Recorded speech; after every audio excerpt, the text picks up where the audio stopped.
Once again, I watch corporate news so you don't have to. I've been watching CNN a bit, and they have had the Republican Lieutenant Governor of Georgia, Jeff Duncan, on as a guest for a couple of days on several shows to talk about how Trump has been attacking him and Governor Brian Kemp and Secretary of State Brad Raffensperger over their refusal to go along with Trump's stolen election charade.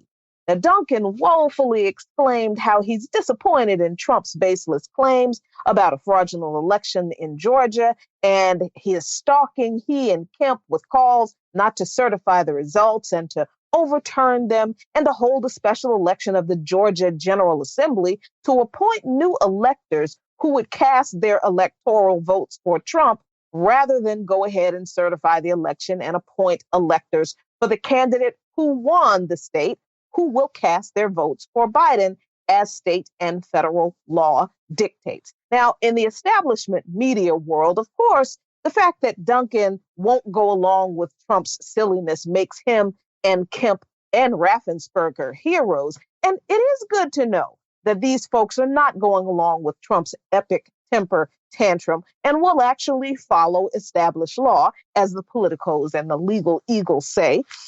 But you would think that a conversation about allegations of a stolen election would prompt the so-called professional journalists to ask the people who orchestrated a sustained campaign of purging Georgia voters from registration rolls about their voter suppression, but it didn't.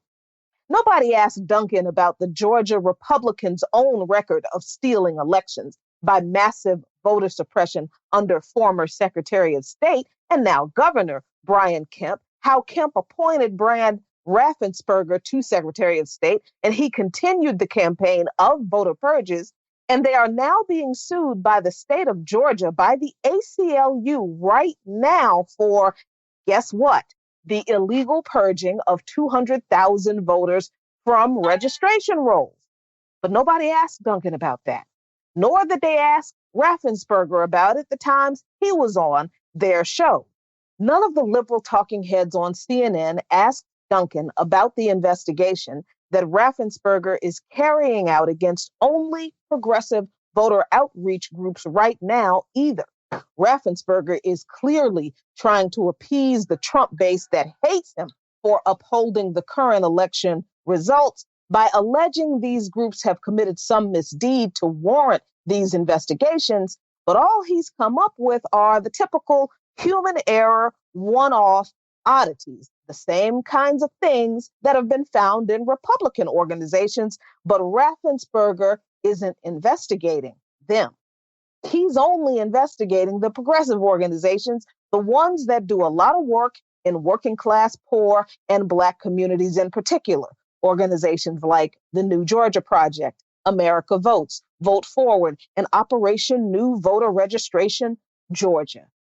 If the media won't even hold these Republican elected officials accountable for their denial of the right to vote for millions in one state, how in the world does anyone expect these people to hold Joe Biden accountable for anything at all? And speaking of Joe Biden, yesterday, this man took to Twitter and announced his COVID-19 priorities for the first 100 days of his administration. Now, they're to have everyone wear a mask. He says he's going to plan to distribute 100 million vaccinations and reopen the majority of the schools. He said in his tweet, quote, "With these steps, we can change the course of the disease and change life in America for the better," end quote. Now, first of all, mandating that everyone wears a mask when the government still isn't providing PPE for the people to be able to comply with that requirement is ridiculous. It's even more ridiculous now that Biden is repeating it as some fabulous solution to this crisis when all it is a demand that the state doesn't intend to help the people meet, but will happily punish the people if they don't. The promise to distribute 100 million vaccines when there's still debate about which 100 million people should get the vaccines first, let alone there are still valid questions about side effects and efficacy of the vaccine. Okay, if he says so, But really, this is about giving employers a reason to tell workers that there's a vaccine available now, so you should get your behind back to work in person. And if you don't, then they'll give your job to someone who will. So, as Comrade Ajamu Baraka recently opined, it won't be the government that'll mandate vaccinations, it'll be corporations and businesses that do it. Mandatory vaccine as a condition of employment. And then reopening the majority of the schools, yes, schools being closed have had a severe impact on working class and poor families whose kids don't have access to all the technology they need to participate fully in virtual learning. But rather than provide for families so that that can happen for all kids, this push to reopen schools seems to me to be like a cynical capitalist ploy to get kids out of the house so their parents can go back to work. Meanwhile, extended unemployment benefits end this month. Rent is due and it's back rent, and whatever rent moratoriums there were will also expire at the end of this month.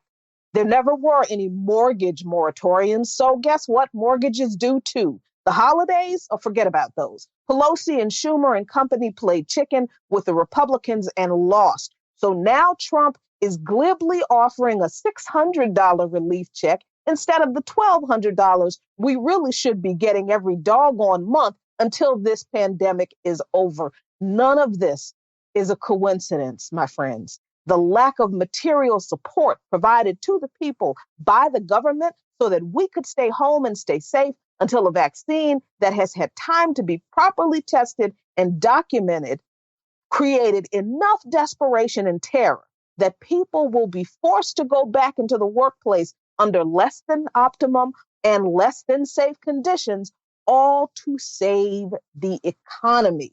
That's what Joe Biden's priorities are, to basically do what he can to reopen the economy, not change the course of the disease and change life in America for the better, but to save the economy.